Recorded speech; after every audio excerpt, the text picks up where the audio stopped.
তার মানে প্রত্যেকটি প্রাণী মরণের স্বাদ গ্রহণ করবে, কেউ মরণ থেকে বাঁচতে পারবে না। সেজন্য আমার আল্লাহ এমন একটি কিতাবের মধ্যে কথাটি জানিয়ে দিলেন, যে কিতাব কোনোদিন মিথ্যা কথা বলে না, যে কিতাব কোনোদিন ভেজালের কথা বলে না। সে কোরআন বলছে, যালিকাল কিতাবু লা রাইবা ফীহি, আমি কোরআন, আমার মধ্যে কোনো ভেজাল নেই, আমার মধ্যে কোনো সন্দেহ নেই। সে কোরআন আপনাকে আমাকে বলল, মানব রে, কুল্লু নাফসিন যায়িকাতুল মউত, প্রত্যেকটি প্রাণীকে মরণের স্বাদ গ্রহণ করতে হবে।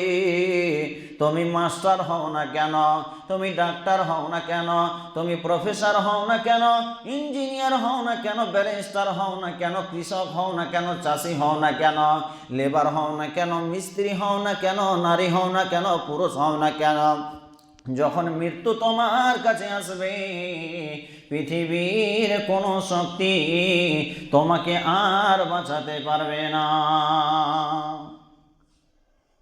যে তাকেই বলা হয় মওত। শুধু তাই নয়, আল্লাহ রাব্বুল আলামিন অপর আয়াতে বললেন, বিসমিল্লাহির রহমানির রহিম, আইনামা তাকুনু ইউদরিকুমুল মাউত ওয়ালাউ কুনতুম ফি বুরুজিম মুশাইয়াদা। আইনামা তাকুনু ইউদরিকুমুল মাউত, তুমি যেখানেই থাকো না কেন তোমাকে মরণ ঘেরাও করবে, পাকড়াও করবে। তুমি শুধুর গর্তের মধ্যে লুকিয়ে থাকো না কেন, মরণ তোমাকে ছাড়বে না, মরণ তোমাকে পাকড়াও করবে। শুধু তাই নয়, আল্লাহ রাব্বুল আলামিন বললেন, অপর আয়াতে বলছেন, বিসমিল্লাহির রহমানির রহিম, কুল্লু মান আলাইহা ফান ওয়া ইয়াবকা ওয়াজহু রাব্বিকা যুল জালালি ওয়াল ইকরাম, কুল্লু মান আলাইহা ফান। তামাম পৃথিবী ধ্বংস হয়ে যাবে, নিস্তেনাবুদ হয়ে যাবে, মিটে যাবে। ওয়া ইয়াবকা ওয়াজহু রাব্বিকা যুল জালালি ওয়াল ইকরাম, রব্বে যুল জালাল মানে আল্লাহ রাব্বুল আলামিন একমাত্র বিরাজমান থাকবে। জি, কতগুলো কথা আল্লাহ রাব্বুল আলামিন কোরআনুল মাজিদের মধ্যে বলছেন গো। মৃত্যু আসবে, মৃত্যু অনিবার্য, তুমি লুকিয়ে থাকো না কেন, মৃত্যু তোমাকে পাকড়াও করবে। আর আল্লাহ ছাড়া কেউ বেঁচে থাকবে না। ঘুরে একটাই কথা আসছে, মানে পৃথিবীর বুকে আপনি আমি এসেছি, আমাদেরকে আবার চলে যেতে হবে। তাহলে আমাদেরকে মনে করতে হবে, পৃথিবীটা স্থায়ী নয়, পৃথিবীটা হলো অস্থায়ী। ভাড়া বাড়ির মতো যেদিন মালিক তাড়িয়ে দেবে, মালিক যেদিন বের করে দেবে, সেদিন আপনাকে আমাকে চলে যেতে হবে। থাকার আর ক্ষমতা আপনার আমার নেই। জি, এই তো হলো মরণ, আসবেই, একদিন আসবেই। দ্বিতীয় স্টেপে আসি, মরণের কষ্ট কতটুকু শুনুন। আল্লাহ রাব্বুল আলামিন বললেন, বিসমিল্লাহির রহমানির রহিম, ওয়া জাআত সাকরাতুল মাউতি বিল হাক্কি যালিকা মা কুনতা মিনহু তাহিদ, নিশ্চয় তোমাদের কাছে মৃত্যুর কষ্ট এসে হাজির হবে, এবং সে কষ্ট তোমাকে ভোগ করতে হবে। পৃথিবীর বুকে যত বড় বৈজ্ঞানিক হোক, সায়েন্স হোক, যত বড় আলেম হোক, তাকে মৃত্যু পাকড়াও করবে এবং মৃত্যুর কষ্ট অনিবার্য। বাবা আমার, ভাই আমার, মৃত্যুর কষ্ট অনেক অনেক অনেক, বলে বোঝাতে পারা যাবে না। যেরকমভাবে আমি যেমন আজকে আপনার মসজিদে এসে খুতবা দিচ্ছি, এইরকমভাবে নবী মুসা বলে একজন নবী খুতবাতে দাঁড়িয়ে বানি ইসরায়েলের লোকেদেরকে ওয়াজ করছিলেন, বলছিলেন, খুতবা প্রদান করছিলেন। এমন সময় নবী মুসা যখন মানুষের মৃত্যুর কষ্টর ব্যাপারে কথাগুলো বলতে লাগলেন, তখন সেই সময় লোকেরা বলল, নবী মুসা, আপনি বলে দিন মানুষের মৃত্যুর সময় কষ্ট কতটুকু হয়। নবী মুসা বলছে, আমি জানি না, একমাত্র রব্বুল আলামিন ছাড়া কেউ জানে না। আর যে মৃত্যুবরণ করে সেই শুধু মৃত্যুর যন্ত্রণা বেদনা সে বুঝতে পারে। তারপরেও নবী মুসাকে ছাড়া হচ্ছে না। এমন সময় নবী মুসা এবার নিজের চাদরটাকে, নিজের গামছাটাকে কাঁটার ঝাঁকের ওপরে রেখে দিলেন।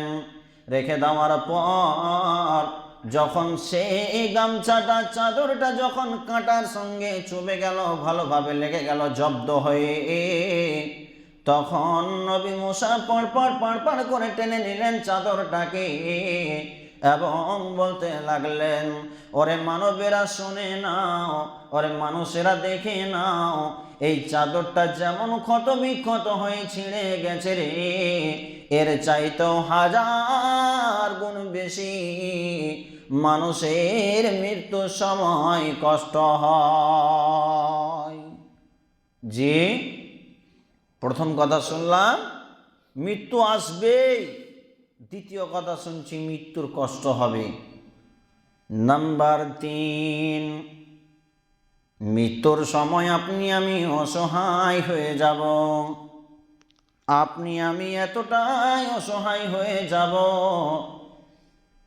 যে মৃত্যুর সময় আপনি আমি শুধু একটা সাদা কাফনে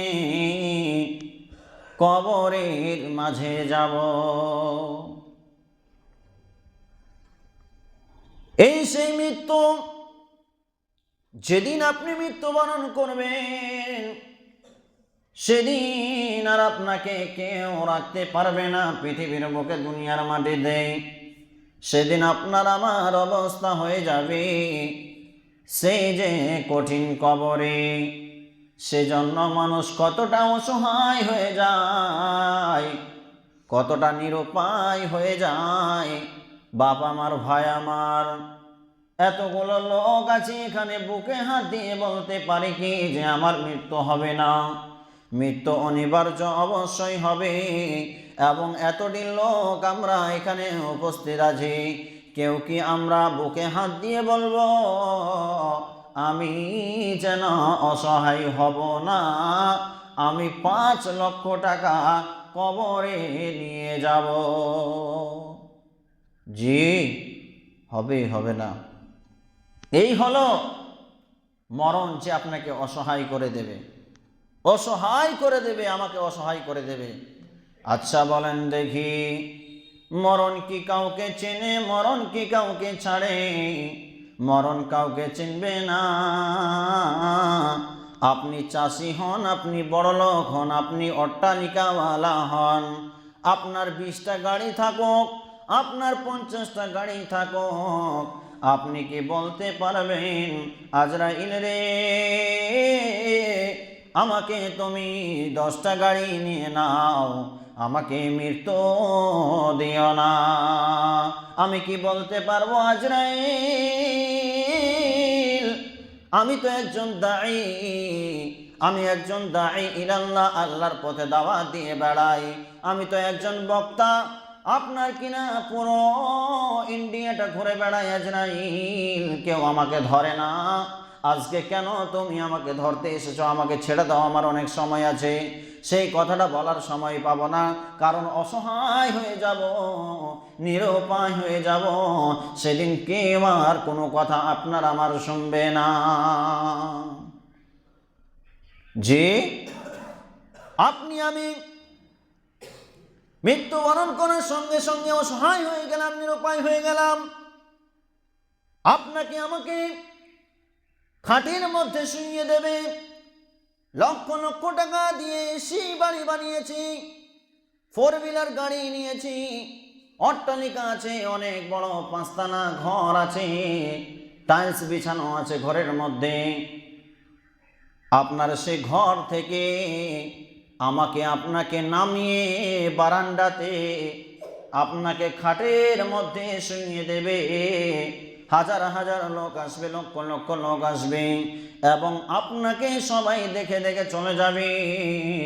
এই লোকটা এতদিন কোটি কোটি টাকার সম্পদের মালিক ছিল, আজকে কাঠের মতো যেন শুয়ে আছে। যে লোকগুলোকে নিয়ে আপনি ফুর্তি করতেন, যে লোকগুলোকে নিয়ে আপনি পিকনিক করতেন, যে লোকগুলোকে নিয়ে আপনি ভোজ ভান্ডার করতেন, খাওয়াতেন, সেগুলো লোক বাঁশ কাটার জন্য দৌড়ে বেড়াবে, কবর খনন করার জন্য দৌড়ে বেড়াবে। মানে কেউ আর সেদিন আপনার থাকবে না, আপনি অসহায় নিরুপায় হয়ে যাবেন। শুধু তাই নয়, যেদিন আপনাকে আমাকে শেষ গোসলটা দেওয়া হবে, সেদিন যেন আপনার আমার কেউ জিজ্ঞাসা করবে না, ভাই রে তুমি তো গোসলখানার মধ্যে গোসল করতে, আজকে কি তোমাকে গোসলখানার মধ্যে গোসল করাবো নাকি বলো।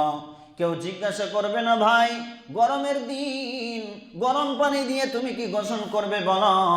কেউ আপনাকে আমাকে জিজ্ঞাসা করবে না, আপনাকে আমাকে কেউ জিজ্ঞাসা করবে না। তুমি তো হাট থেকে লাইফবয় সাবান নিয়ে আসতে, বাজার থেকে লাইফবয় সাবান নিয়ে আসতে, আজকে কি লাগছে সাবান দিয়ে তোমাকে গোসলটা দেব নাকি বলো। কেউ জিজ্ঞাসা করবে না। আপনি আমি অসহায় নিরুপায়, সেদিন আমাকে কেউ বলবে না, মৌলানা আপনি কি শেরওয়ানিটা পরে কবরে যেতে চাইছেন বলেন। কেউ আর আমাকে জিজ্ঞাসা করবে না, শুধু একটা সাদা কাফনে আপনাকে আমাকে কবরস্থানের দিকে নিয়ে যাওয়া হবে। আর যে গাড়িটা করে নিয়ে যাওয়া হবে বাবা, সে গাড়িটা 4 হুইলার হবে না, সে গাড়িটা সাফারি হবে না, সে গাড়িটা আপনার কিনা বাস হবে না, স্টেট বাস হবে না, BMW কার হবে না, বোলেরো হবে না। সে গাড়িটা হলো আপনার আমার মসজিদে 4 পায়া খাটুলি।